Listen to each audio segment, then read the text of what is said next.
40 years ago, the Pale Rider shocked the world with its dark Western story and the legendary Preacher of Vengeance.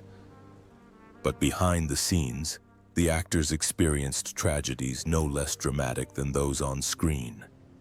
Some died young due to drug addiction, others passed away quietly in unexpected accidents, and still others achieved more success than they could have imagined. Let's take a look at their surprising fate in 2025. You won't believe what really happened. Clint Eastwood as a pastor. At the age of 55, Clinton Eastwood Jr., he played the role of a pastor in the film Pale Rider, 1985. Both as director and lead actor, the image of a quiet, stoic priest with deadly powers left a deep impression on the audience, making the film a turning point in his career. It was not only a role, but also a continuation of the heroic model of Westerns, in which Eastwood once again planted in the public's mind the disturbing themes of justice and revenge. Clint Eastwood was born on May 31, 1930 in San Francisco, California.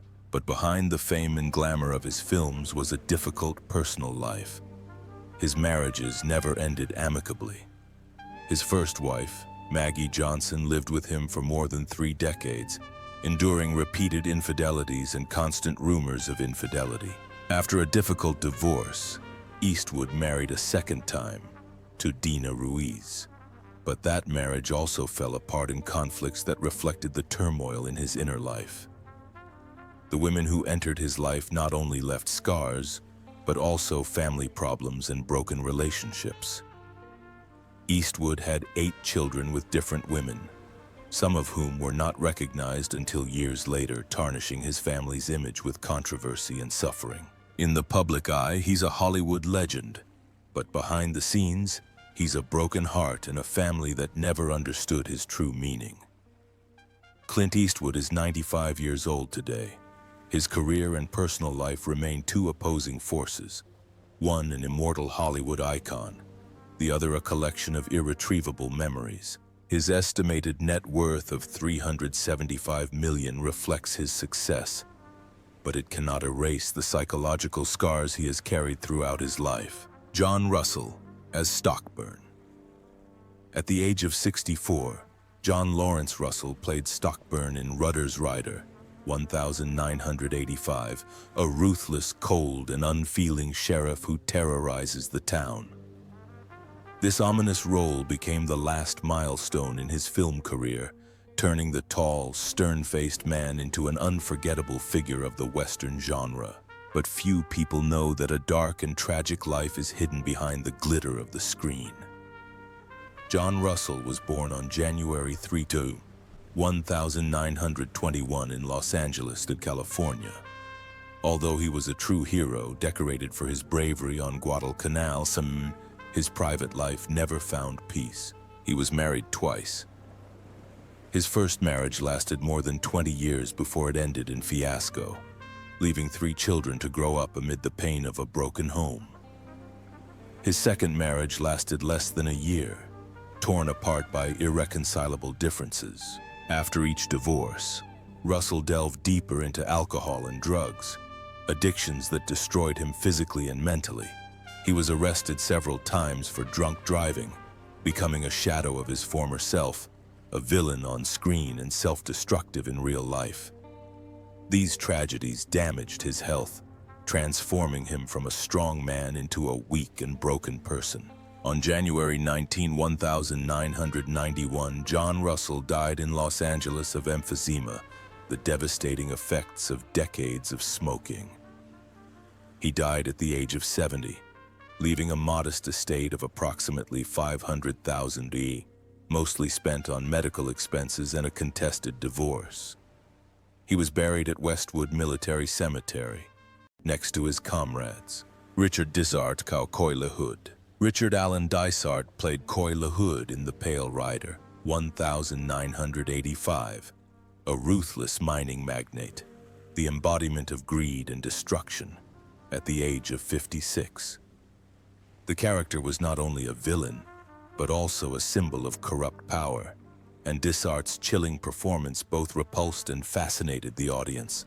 The role marked the pinnacle of his late career, highlighting the depth of an actor known for supporting roles but always making a mark. Richard Dysart was born on March 30, 1929 in Boston, Massachusetts.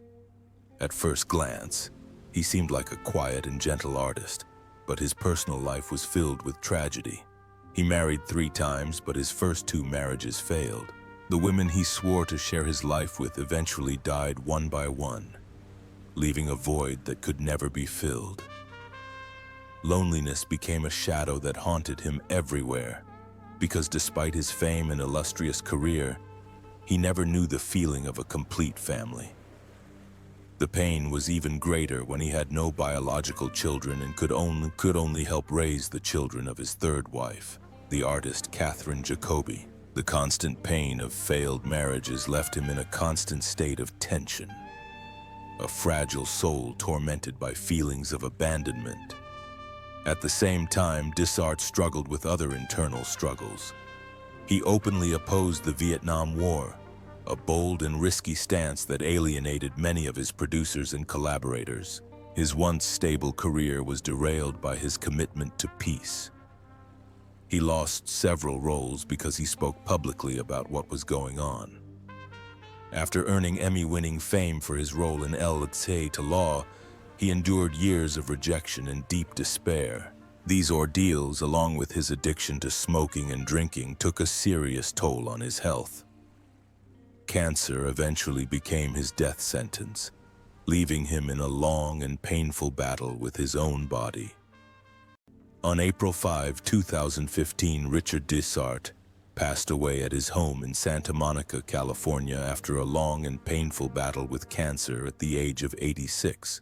His net worth is estimated at $5 million, a modest sum considering his lifelong dedication to art. He died in the arms of his 3rd wife, leaving behind a quiet legacy of artistic achievement and personal tragedy, forever intertwined. Michael Moriarty as Hull Barrett. At the age of 44, Michael Moriarty played Hull Barrett in The Pale Rider 1985, a kind but stubborn miner who dared to defy oppression to protect his town and gain a glimmer of hope. The role marked a turning point in his career, with audiences noting the stark contrast between his fragile appearance and his indomitable spirit, a character that largely reflected Moriarty's own troubled life. Michael Moriarty was born on April 5, 1941 in Detroit, Michigan. He grew up in a stable family. His father was a surgeon, and his mother a calm but understanding woman who wanted her son to succeed. However, marriage was the deepest wound in his life. Moriarty married 3 times in search of stability, but each marriage ended in failure. Alcohol and uncontrolled rage poisoned his relationships, driving away the women who once loved him, leaving only bitterness. He lost not only marital happiness, but custody of his children, who grew up far from the father they once admired. Each divorce pushed him into isolation and self-pity, bringing with it a pain that no punishment could erase. Alcoholism destroyed not only his family, but also his career. In the early 1990 SE, at the height of his fame as Ben Stone on Law and Order, alcoholism destabilized him. Colleagues recalled his slurred speech on set E, glassy eyes and frequent difficulty remembering sentences. The situation culminated when he publicly attacked Attorney General Janet Reno, accusing her of attempting to censor American television. He turned his fight against censorship into a personal crusade, which resulted in him being kicked out of the show that brought him fame. The Tonys, Emmy, and Golden Globe winner is now remembered more for his odd behavior than his talent, a move that shocked and saddened the public. Michael Moriarty turns 84 today. He escaped the spotlight to live a quiet life in Canada, which he calls a political exile, away from the hustle and bustle of his homeland. His net worth is only around $3 million, a modest sum compared to his once illustrious career, which spanned acting, jazz, and books. Carrie Snodgrass as Sarah Wheeler. At the age of 40, Caroline Louise Carrie Snodgrass starred in The Pale Gang, 1985, as Sarah Wheeler, a strong but wounded woman struggling with the hardships of mining life and her longing for freedom. Her role became the emotional core of the film, in which the audience saw tenderness and unwavering resilience. She is not just a movie character, but also a reflection of the real-life tragedies of Snodgrass, a once bright star who slowly faded into obscurity. Carrie Snodgrass was born on October 27, 1945 in Park Ridge, Illinois. She seemed on the verge of happiness when she met legendary musician Neil Young, but tragedy struck right there. In 1972, she gave birth to a son, Zeke, who was born with cerebral palsy. A young mother took on the burden of caring for her son during the storm of Neil Young's fame. Their relationship quickly fell apart and ended in bitterness, leaving Carrie heartbroken and depressed for years. With a broken family, a son struggling with illness, and a soul torn between duty and despair, it was the beginning of an endless series of tragedies. In the years that followed, Carrie found no solace in love. She began a relationship with musician Jack Nitch, but tragedy struck again. In a fit of jealousy, Nitchy broke into her home, clubbed her, and threatened to kill her. The incident shocked Hollywood, making Carrie a symbol of female resilience, but it also left her in constant fear. Subsequent marriages and relationships were short-lived, leaving her alone in a dark room. As her career recovered, her health deteriorated. Depression, alcoholism, and liver disease gradually ravaged her. She continued to portray powerful characters on stage, but offstage, she was a broken woman. On April 1, 2004, Carrie Snodgrass died of heart failure in Los Angeles at the age of 58, while awaiting a liver transplant. At the time of her death, her net worth was only around $1 million, a modest amount considering her illustrious career. Billy Drago as Deputy Mather. Billy Drago appeared in the movie The Pale Rider, 1985, at the age of 40 in the role of Deputy Mather E., a suspicious and weak cop. Even in a supporting role, Drago unsettled the audience with his penetrating gaze and gaunt face, traits that became his trademark, often landing him roles as sinister villains.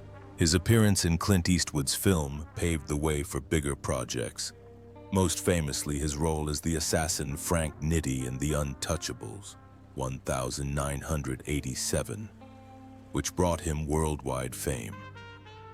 Billy Drago was born on November 30, 1945 in Hugoton, Kansas. His childhood was difficult, marked by poverty and youthful alienation. He tried journalism and then radio to make ends meet before finding his way into acting. But upon arriving in Hollywood, Drago faced other dark shadows. The pressure of playing a villain, combined with the chaos of life behind the scenes, led him to abuse substances. Arrests for drug trafficking have damaged his career and broken his spirit, making his cool on-screen demeanor mirror the turmoil in his real life. The marriage with actress Silvana Gallardo was once considered peaceful, but after her death in 2012, Drago fell into deep depression and suffered from loneliness for the rest of his life. On June 24, 2019, Billy Drago died in Los Angeles at the age of 73 as a result of a stroke. His net worth is estimated at just $1.5 million, a pittance for a decades-long career. Still, there is some solace in his legacy. Unforgettable roles as villains, from Frank Nitti in The Untouchables to the demonic Barbas in Charmed, roles that both terrified and captivated audiences. Despite all the tragedy, loss, and struggle for survival, the cast of The Pale Rider, 1985, left us with a mixture of emotions, triumph, and despair. 40 years have passed, but they still live in the public's memory. Do you believe that their tragic fate is part of the curse that follows this legendary film? Share your thoughts in the comments and don't forget to like, share, and subscribe to our channel so we can uncover more heartwarming stories hidden behind the glamour of Hollywood. Jeffrey Weissman by Teddy Conway. At the age of 27, Jeffrey Weissman starred in Ruck and Bone, 1985, as Teddy Conway, Spider-Man's son, a naive but determined young man who fights for justice. Although a small role, it was a significant turning point, paving the way for his later appearances in major films, especially in the Back to the Future franchise, where he became famous as George McFly in the second and third films. Jeffrey Weissman was born on October 2, 1958 in Palo Alto, Southern California. His career didn't go well, as what should have been his crowning moment in Back to the Future turned into a persistent burden. Taking on the role of Crispin Glover meant years of pressure. He was forced to wear heavy prosthetics to look like someone else, filmed upside down or moved backwards so viewers wouldn't notice the change. The audience remembered the character, but almost forgot his real name. Behind the scenes, Weissman had heard rumors that he was just a stunt double and not a real actor. The constant rejection of his talent and identity left deep psychological scars, turning fame into a burden rather than a joy. Today, at age 67, Jeffrey Weissman has retired from public life to devote himself to teaching acting and raising a family with his wife and 2 children. His net worth is estimated to be only $1 million, which is a modest sum considering the classic films he has starred in. But perhaps the most touching fact is that he is no longer chasing lost fame.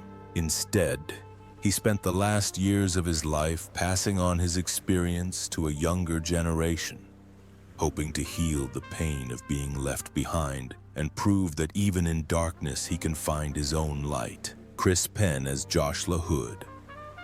Christopher Shannon Penn plays Josh LaHood, the rebellious and brash son of a mining magnate in Pale Rider, 1985, at the age of 20. His role revealed his impulsiveness and aggressiveness, but also the natural talent of a young actor eager to prove himself.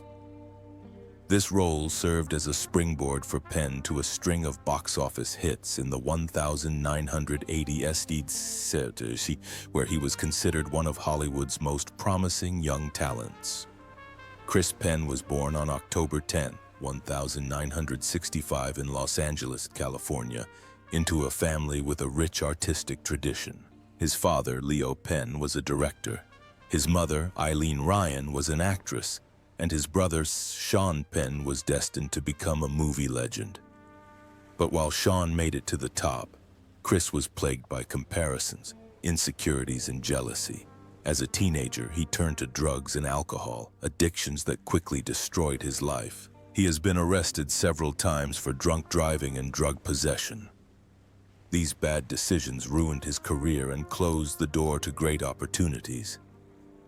Soon the name Chris Penn became synonymous with scandal rather than talent, and the young man disappeared. Chris Penn briefly returned to fame in the 1996 as Good Eddie in Quentin Tarantino's Reservoir Dogs, 1992, but that was his last major triumph. Later, with his body ravaged by heart disease and drug abuse, he began playing supporting roles in lesser-known films. Family members remember him as a heavy drinker, living in his apartment in Santa Monica, estranged from his loved ones. The weight of Penn being overshadowed by his immensely talented brother only deepened his despair. Behind the raspy voice and aggressive performance lay a tired soul, desperate for recognition, but mired in addiction and illness. On January 24, 2006, Chris Penn was found dead in his Santa Monica home with an enlarged heart. The result of years of drug and alcohol abuse, He was only 40 years old. His net worth was only $1.5 million, a pittance compared to the fame he enjoyed. Many of Hollywood's biggest names attended his funeral, but all that remained was sadness for the talent that disappeared too soon. Sidney Penny as Megan Wheeler. Sidney Penny was born on August 7, 1971 in Nashville, Tennessee. At the age of 14, she played Megan Wheeler in the movie The Pale Rider, 1985.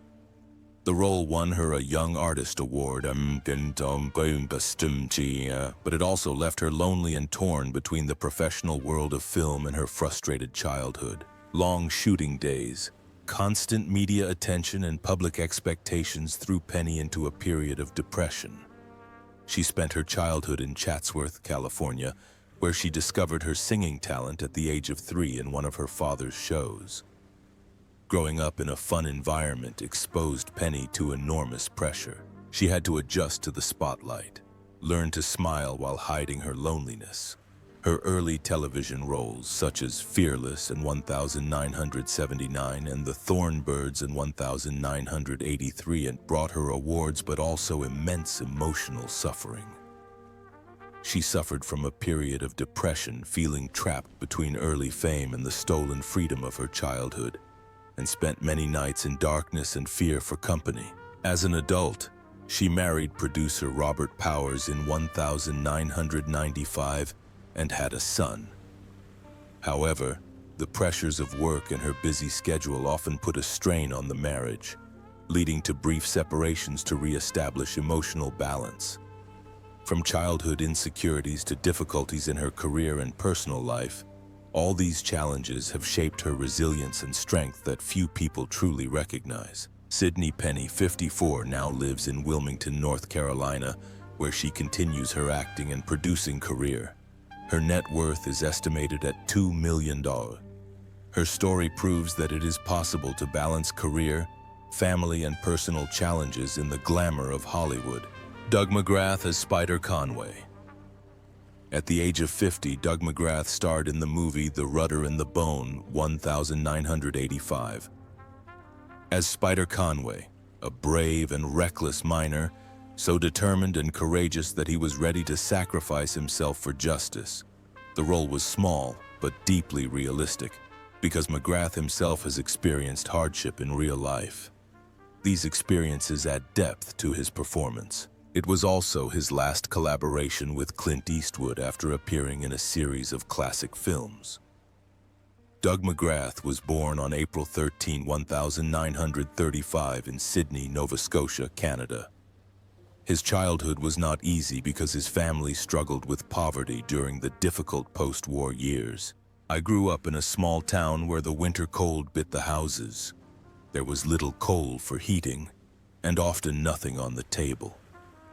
Young Doug took on a variety of manual jobs to help his parents survive, from loading and unloading goods on the docks to helping in the sawmill. Those difficult years instilled in him a deep sense of inferiority, a feeling of being left behind by his peers. Even after gaining recognition as an actor in the 1970 film, The Strait of Mormon, memories of his difficult childhood haunted him, leaving him with constant financial worries and uncertainty. This silent shadow made his life a constant struggle against the fear of poverty. In 2025, Doug McGrath will be 90 years old.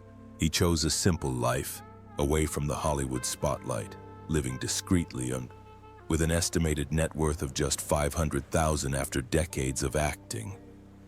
The image he left in the minds of viewers was not that of wealth, but of an ordinary artist, devoted to ordinary characters from the working class. Perhaps the most touching detail was his perseverance, his steadfastness after a lifetime of struggling with poverty. Charles Hallahan as McGill.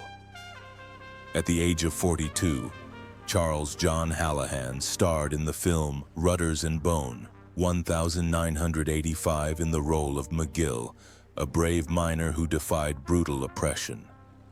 His muscular build and determined gaze helped him portray a simple yet powerful character, leaving a deep impression despite his supporting role.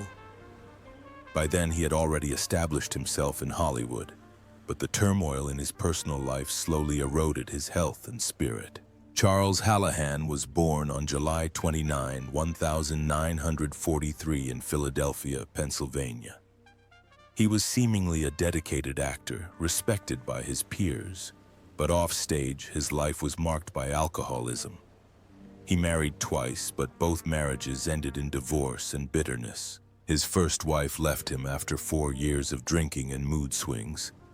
His second wife tried to keep the family together, but eventually succumbed to her persistent drinking. Parties and empty bottles of wine not only destroyed family trust and comfort, but more importantly, their health. Alcohol gave way to heart disease, which he tried to ignore until it became his death sentence. Behind his powerful, broad-shouldered appearance was a weary soul, torn between his passion for acting and the quiet demons of his personal life. On November 25, 1997, Charles Hallahan died suddenly of a heart attack in Los Angeles at the age of 54. His net worth was approximately $800,000, a modest sum considering a life devoted to stage and screen. He was buried in Cove Harbor, Ireland, where the waves still echo with the doomed artist's farewell.